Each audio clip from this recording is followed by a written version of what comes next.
श्रीवेदान्तमहाचलं हि परितः संयोज्य सूत्राहिपं सद्वातागमपोषितात्महृदयं तत्पूर्वपक्षासुरैः सिद्धान्तोक्तिसुरेश्वरैश्च मथितो यः कृष्णदुग्धाम्बुधिः स्वीयानाम् अमृतं प्रयच्छति समां पायाद्गुणोद्यन्मणिः तपो विद्याविरक्त्यादि सद्गुणौघाकरानहं वादिराजगुरून् वन्दे हयग्रीवदयाश्रयान्.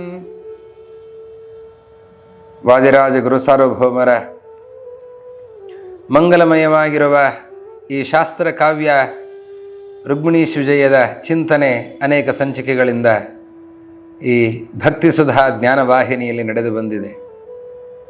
ಶ್ರೀಕೃಷ್ಣ ಮನೆ ಮನೆಗಳಿಗೆ ಹೋಗಿ ಹಾಲು ಮೊಸರು ಬೆಣ್ಣೆಗಳ ಕಳ್ಳತನದ ಆಟಗಳನ್ನು ತೋರಿಸ್ತಾ, ಅವನ ಲೀಲೆಗಳನ್ನು ತೋರಿಸ್ತಾ ಎಲ್ಲರ ಮನಸ್ಸನ್ನು ಕದೀತಾ ಇದ್ದಾನೆ. ಅತ್ತ ಹಾಲು ಮೊಸರುಗಳನ್ನು ಕದ್ದ, ಹಾಗೆ ಎಲ್ಲರ ಮನಸ್ಸನ್ನೂ ಕದ್ದ. ಹೀಗಾಗಿ ಕಳ್ಳ ನಮ್ಮ ಶ್ರೀಕೃಷ್ಣ.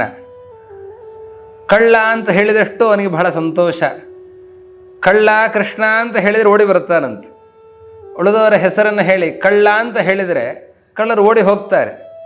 ಆದರೆ ನಮ್ಮ ಕೃಷ್ಣ ಹೇಗೆ ಅಂತಂದರೆ ಕಳ್ಳ ಕೃಷ್ಣ ಅಂತ ಹೇಳಿದರೆ ಓಡಿ ಬರ್ತಾನೆ. ಓಡಿ ಬಂದು ಎಲ್ಲ ಪಾಪಗಳನ್ನು ಕದೀತಾ ಇದ್ದಾನೆ. ಅಂತಹ ಶ್ರೀಕೃಷ್ಣ ಅವನು ಮನೆ ಮನೆಗಳಲ್ಲಿ ಹೇಗೆ ಹಾಲು ಮೊಸರುಗಳನ್ನು ಕದ್ದಿದ್ದಾನೆ, ಅದೊಂದು ಅವತ್ತಿನ ಕಾಲದಲ್ಲಿ ಅವರೆಲ್ಲರಿಗೂ ನಿತ್ಯ ಸಂಭ್ರಮ, ಉತ್ಸವ.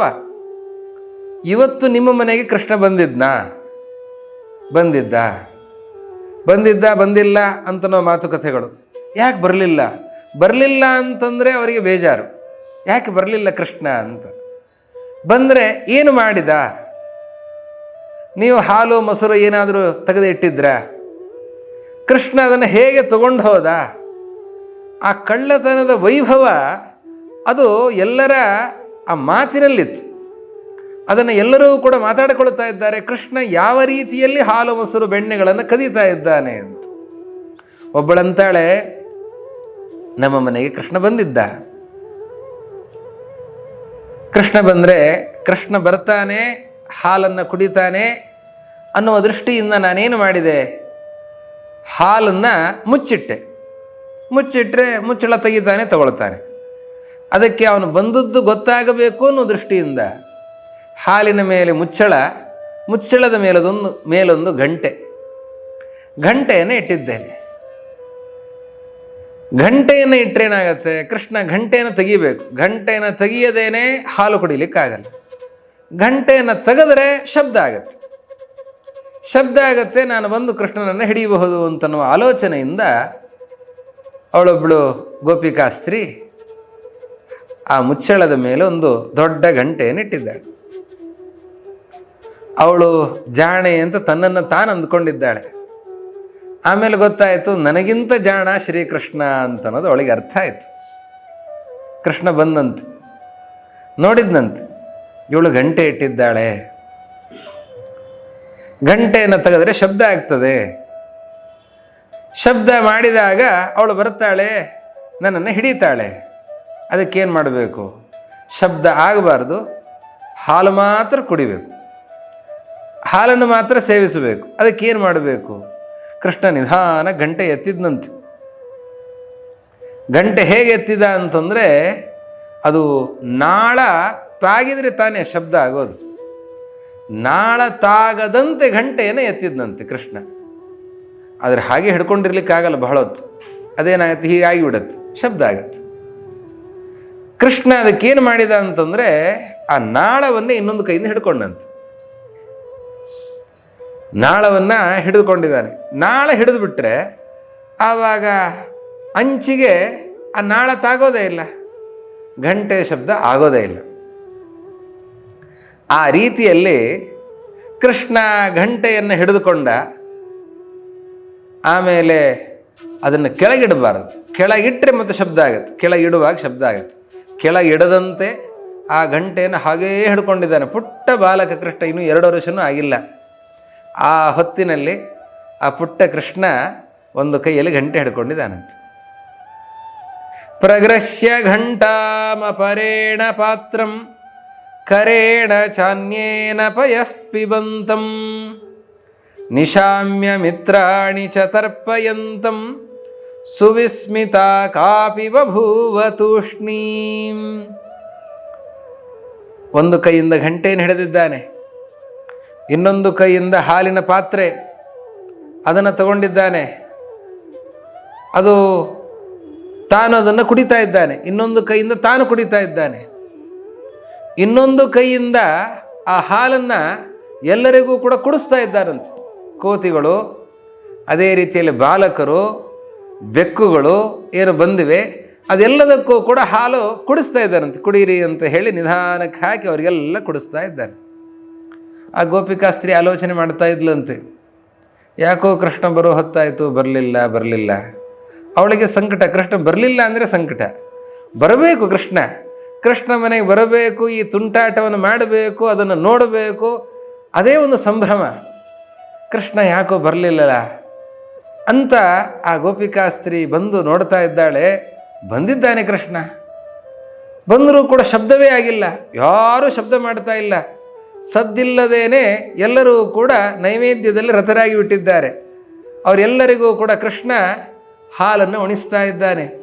ಎಲ್ಲರೂ ಕೂಡ ಶಬ್ದ ಇಲ್ಲದೇನೆ ಎಲ್ಲರೂ ಕೂಡ ಹಾಲನ್ನು ಸವಿತಾ ಇದ್ದಾರೆ.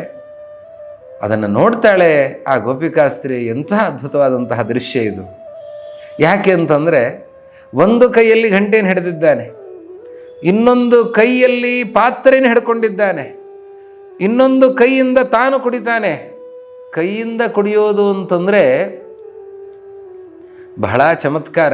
ಕೈಯಿಂದ ಕುಡಿಯೋದು ಅಂತಂದರೆ ಕೈಯಿಂದ ಲೋಟ ಹಿಡಿದು ಆ ಲೋಟದಿಂದ ಕುಡಿಬೇಕಲ್ಲ, ಅದು ಹಾಗಲ್ಲಂತ. ಹಾಗೆ ಕುಡಿಬಹುದು, ಆದರೆ ಕೃಷ್ಣ ಅವನು ಕುಡಿಬೇಕು ಅಂದರೆ ಬಾಯೇ ಬೇಕು ಅಂತಿಲ್ಲ. ಅವನ ಕೈಯೂ ಬಾಯಿ ಆಗತ್ತೆ, ಕಾಲು ಕಣ್ಣಾಗತ್ತೆ. ಅವನ ಒಂದೊಂದು ಇಂದ್ರಿಯಗಳಲ್ಲೂ ಸರ್ವಶಕ್ತಿ ಇದೆ.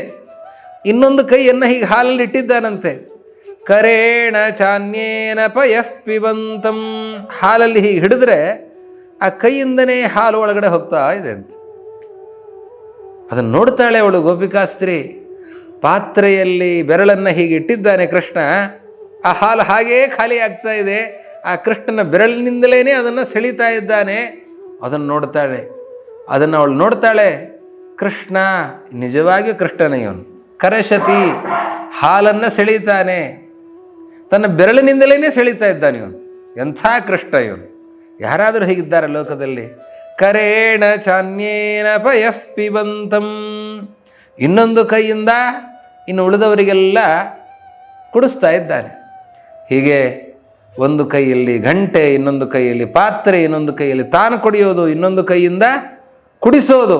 ಹೀಗೆ ಚತುರ್ಭುಜ ವ್ಯಾಪಾರಗಳನ್ನು ಕೃಷ್ಣ ತೋರಿಸ್ತಾ ಇದ್ದಾನೆ. ಆ 4 ಕೈಗಳನ್ನು ಕಂಡು ಚತುರ್ಭುಜನಾದ ಶ್ರೀಕೃಷ್ಣನನ್ನು ಕಂಡಾಗ ಆ ಗೋಪಿಕಾಸ್ತ್ರೀ ಎಚ್ಚರ ಇರಲಿಕ್ಕೆ ಸಾಧ್ಯ ಇದೆಯಾ ಅಂತಾರೆ ವಾದಿರಾಜರು.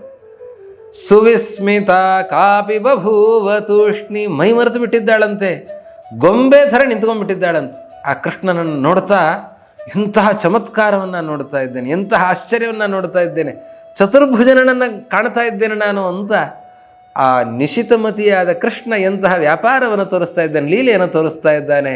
ಗಂಟೆ ಶಬ್ದ ಮಾಡದಂತೆ ಹಿಡಿದದ್ದು. ಅದೇ ರೀತಿಯಲ್ಲಿ ತಾನೊಬ್ಬನೇ ಕುಡಿಯದೇನೆ ಎಲ್ಲ ಮಕ್ಕಳಿಗೂ, ಗೊಲ್ಲರಿಗೂ, ಬಾಲಕರಿಗೂ, ಕೋತಿಗಳಿಗೂ ಎಲ್ಲರಿಗೂ ಕೂಡ ಕುಡಿಸ್ತಾ ಇರೋದು ಆ ಪ್ರೀತಿ ಕೃಷ್ಣನದ್ದು. ಅದರಂತೆ ಕೃಷ್ಣ ತಾನು ಚತುರ್ಭುಜಗಳಿಂದ ಈ ಲೀಲೆಯನ್ನು ತೋರಿಸ್ತಾ ಇರೋದು. ಇದನ್ನೆಲ್ಲವನ್ನು ನೋಡುವಾಗ ಆ ಗೋಪಿಕಾಸ್ತ್ರೀ ಮೈಮರೆತು ಬಿಟ್ಟಿದ್ದಾಳಂತೆ. ಹಾಗೆ ಕಂಬದಂತೆ ನಿಂತ್ಕೊಂಡ್ಬಿಟ್ಟಿದ್ದಾಳಂತೆ.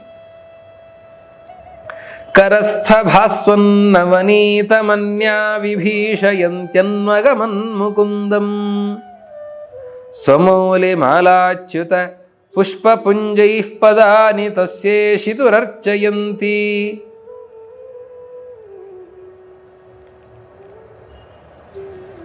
ಇನ್ನೊಬ್ಬಳ ಮನೆಗೆ ಕೃಷ್ಣ ಹೋಗಿದ್ದಾನೆ.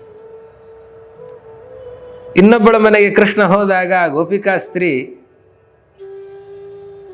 ಕೃಷ್ಣ ಬರ್ತಾನೆ ಅಂತ ಕಾದು ನಿಂತಿದ್ದಾಳೆ. ಕೃಷ್ಣ ಬಂದು ಬಿಟ್ಟಿದ್ದಾನೆ.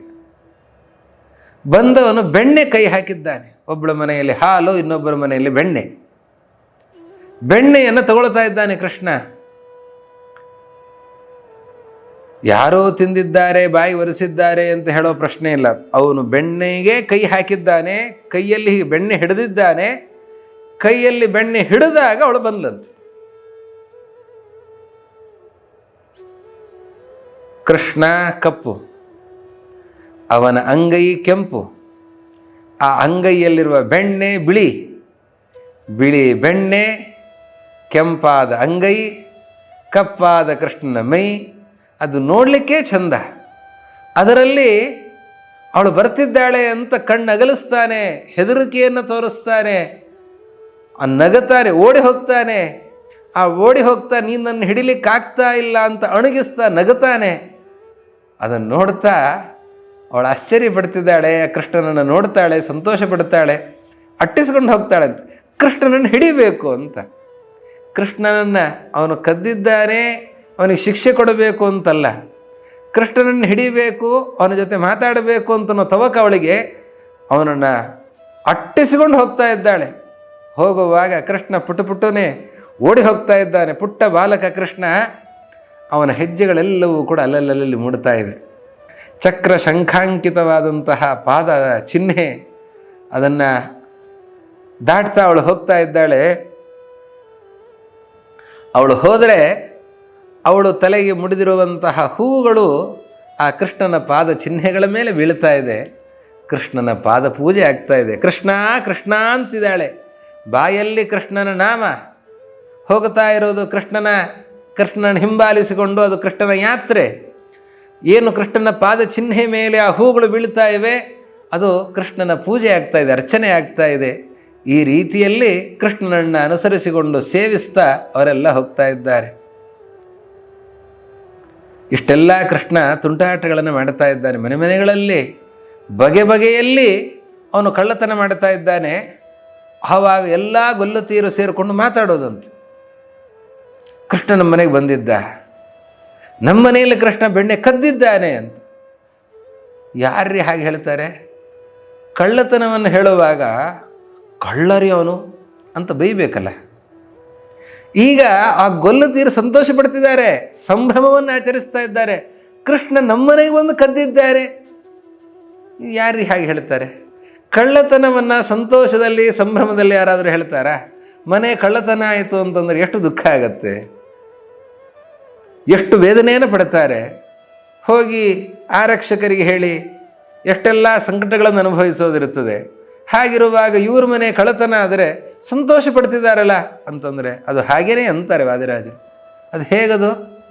ಕಳ್ಳತನ ಆದರೆ ಸಂತೋಷ ಪಡೋದು ಹೇಗೆ ಅಂತಂದರೆ ವಾದಿರಾಜರಂತಾರೆ, ಅಭೂದ್ಯಶೋದಾತನಯಸ್ಯ ಪೃಥ್ವ್ಯಾಂ ವಿನಿಂದಿತ ತಸ್ಕರತಾಪಿ ಭೂತ್ಯೈ ತಥಾ ಹಿ ಲಕ್ಷ್ಮೀನಯನಾಂತ ಭಾಜಾಂ ಅಸಹ್ಯ ದೋಷೋಪಿ ಭವೇದ್ ಗುಣಾಯ. ವಾದಿರಾಜರು ಒಂದು ಲೋಕೋಕ್ತಿಯನ್ನು ಹೇಳ್ತಾರೆ. ಜಗತ್ತಿನಲ್ಲಿ ಕಳ್ಳತನ ಅಂತನ್ನೋದು ಅತ್ಯಂತ ನಿಂದ್ಯ, ಅದು ಮಹಾಪರಾಧ. ಅದನ್ನು ಎಲ್ಲರೂ ನಿಂದಿಸ್ತಾರೆ, ಅಂತಹ ಮಹಾಪರಾಧ. ಆದರೆ ಆ ಕಳ್ಳತನವನ್ನು ಯಾರು ಮಾಡಿದ್ದಾರೆ? ಕಳ್ಳತನವನ್ನು ಮಾಡಿದ್ದು ಯಾರು? ಈಗ ಮಾಡಿದ್ದು ಲಕ್ಷ್ಮೀಪತಿ ಶ್ರೀಕೃಷ್ಣ ಮಾಡ್ತಾ ಇದ್ದಾನೆ. ಅವನು ಲಕ್ಷ್ಮೀಪತಿ. ಅವನು ಲಕ್ಷ್ಮೀಪತಿ ಆದ್ದರಿಂದಲೇ ಅವನು ಕಳ್ಳತನ ಮಾಡಿದರೂ ಅದೊಂದು ಶೋಭೆ ಅಂತಾರೆ. ಅದು ಜಗತ್ತಿನಲ್ಲಿರೋದೇ ಹಾಗೆ ತಾನೆ. ಯಾರು ಲಕ್ಷ್ಮೀ ಕಟಾಕ್ಷಕ್ಕೆ ಪಾತ್ರರಾಗಿದ್ದಾರೆ ಅವರು ಏನು ಮಾಡಿದರೂ ಚಂದ. ಎಂಥ ಕೆಲಸಗಳನ್ನು ಮಾಡ್ತಿರ್ತಾರೆ ಕೆಲವರು. ನೋಡಿದ್ರಾ ಹೇಗೆ ಮಾಡಿದ್ದಾರೆ? ಅದು ವಾಸ್ತವಿಕವಾಗಿ ನಿಂದ್ಯವಾದಂತಹ ಕೆಲಸ. ನಿಂದ್ಯವಾದಂತಹ ಕೆಲಸವನ್ನು ಮಾಡಿದರೂ ಕೂಡ ಯಾರು ಶ್ರೀಮಂತರಾಗಿದ್ದಾರೆ, ಲಕ್ಷ್ಮೀ ಕಟಾಕ್ಷ ಪಾತ್ರರಾಗಿದ್ದಾರೆ, ಅವರು ಆ ಕೆಲಸವನ್ನು ಮಾಡಿದಾಗ ಅದು ಅವರಿಗೆ ಶೋಭೆ ಅಂತಾಗತ್ತೆ. ಅವರನ್ನು ಅದರಿಂದ ಪ್ರಶಂಸೆಯನ್ನು ಮಾಡುತ್ತಾರೆ. ವೇಗವಾಗಿ ವಾಹನವನ್ನು ನಡೆಸಿಕೊಂಡು ಹೋದರೆ ಅದು ಮಹಾಪರಾಧ.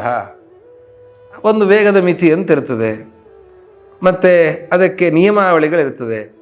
ಆ ಮಾರ್ಗದ ನಿಯಮಾವಳಿಗಳನ್ನೆಲ್ಲವನ್ನೂ ಕೂಡ ಮೀರಿ ಹೋಗುತ್ತಾರೆ. ಕೆಲವರು ಹೋಗ್ತಾರೆ.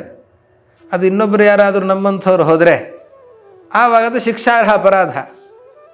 ಅದೇ ಯಾರು ನಕ್ಷತ್ರಗಳಂತೆ ಮಿಂಚುತ್ತಾ ಇರ್ತಾರೆ ಅಂಥವರು ಅವರು ಮಾಡಿದರೆ ಅದೇ ಚಂದ. ಅದನ್ನು ನೋಡಿ ಎಲ್ಲ ಸಂಭ್ರಮ ಆಚರಿಸ್ತಾರೆ. ಏನಿದು, ಏನು ಚಂದ, ಏನು ಚೆನ್ನಾಗಿ ಹೋಗ್ತಾ ಇದ್ದಾರೆ, ಏನು ಮಿಂಚಿನಂತೆ ಹೋಗ್ತಾ ಇದ್ದಾರೆ ನೋಡು ಅಂತ ಹೇಳಿ ಅವ್ರನ್ನ ಹೊಗಳ್ತಾರೆ, ಪ್ರಶಂಸೆ ಮಾಡುತ್ತಾರೆ. ಅವರನ್ನು ಯಾರೂ ಹಿಡಿಯೋದಿಲ್ಲ, ಅವರನ್ನು ಯಾರೂ ಶಿಕ್ಷಿಸೋದಿಲ್ಲ. ಯಾಕೆ ಅಂತಂದರೆ ಅವರು ಲಕ್ಷ್ಮೀ ಕಟಾಕ್ಷಕ್ಕೆ ಪಾತ್ರರಾಗಿದ್ದಾರೆ. ಲೋಕದಲ್ಲಿ ಎಲ್ಲ ಹಾಗೆ ತಾನೆ. ಇಂತಹದ್ದು ಅನೇಕ ಅನೇಕ ಘಟನೆಗಳು ನಡೀತವೆ. ಲಕ್ಷ್ಮೀ ಕಟಾಕ್ಷಕ್ಕೆ ಪಾತ್ರರಾದವರು ಏನು ಮಾಡಿದರೂ ಚಂದ ನಡೆದು ಹೋಗುತ್ತೆ. ಅದೇ ಅದಿಲ್ಲ ಅಂತಾದರೆ, ದರಿದ್ರನಾದವ ಅಂತಾದರೆ ಅವನು ಏನು ಮಾಡಿದರೂ ಅದು ಅಪರಾಧವೇ ಆಗುತ್ತೆ. ಅವನು ಸರಿಯಾಗಿದ್ದ ಅಂತಾದರೂ ಅಪರಾಧವೇ ಆಗುತ್ತೆ. ಅವನು ನಿಧಾನಕ್ಕೆ ಹೋಗ್ತಾನೆ, ನಿಧಾನಕ್ಕೆ ಯಾಕೆ ಹೋದಿ, ನೀನು ಅಪರಾಧಿ ನೀನು ಅಂತ, ಅದು ಕೂಡ ಅಪರಾಧ ಆಗಿಬಿಡುತ್ತೆ. ಆದ್ದರಿಂದ ಲೋಕದಲ್ಲಿ ಕಂಡದ್ದೇ ಹಾಗೆ ಇವನು ಲಕ್ಷ್ಮೀ ಕಟಾಕ್ಷಕ್ಕೆ ಪಾತ್ರನಾದ ಲಕ್ಷ್ಮೀಪತಿ ಇವನು ಶ್ರೀಕೃಷ್ಣ. ಹೀಗಾಗಿ ಅವನು ಮಾಡಿದ್ದೇ ಚಂದ, ಅವನು ಆಡಿದ್ದೇ ಆಟ. ಸ್ವಕೀಯ ಚೌರ್ಯನ್ನಿತರಾಂಗೃಣಭ್ಯೋ ದದೌ ವಿಮುಕ್ತಿಂ ಕಿಲ ಗೋಪಬಾಲ ಅಹಂ ಸ್ವಮರ್ಮಾಲಪತಾಂಸ ಚಕ್ರೆ ಫಲೇನ ವಾಗ್ಬಂಧಮಿತಿ ಪ್ರತರ್ಕೆ. ರಾಜರಂತಾರೆ, ಯಾರೆಲ್ಲ ಕೃಷ್ಣನ ಕಳ್ಳತನವನ್ನು ಹೇಳಿದ್ದಾರೆ, ಕೃಷ್ಣ ನಮ್ಮನೆಗೆ ಬಂದು ಕದ್ದಿದ್ದಾನೆ, ಕೃಷ್ಣ ನಮ್ಮನೆಗೆ ಬಂದು ಕದ್ದಿದ್ದಾನೆ ಅಂತ ಯಾರೆಲ್ಲ ಹೇಳ್ತಾರೆ, ಕೃಷ್ಣ ಅವರ ಮನೆಗೆ ಹೋಗಿ ಕಳ್ಳತನವನ್ನು ಮಾಡಿದ್ದಾನೆ ಅಂತ ನಾವು ಹೇಳಿದರೂ ಕೂಡ ಕೃಷ್ಣ ನಮಗೆ ಅನುಗ್ರಹ ಮಾಡ್ತಾನಂತೆ. ಯಾರು ಕೃಷ್ಣನ ಕಳ್ಳತನವನ್ನು ಹೇಳ್ತಾರೆ, ಹೇಳಬೇಕು, ಚೆನ್ನಾಗಿ ಹೇಳಬೇಕು ಅಂತಾರೆ ವಾದಿರಾಜರು.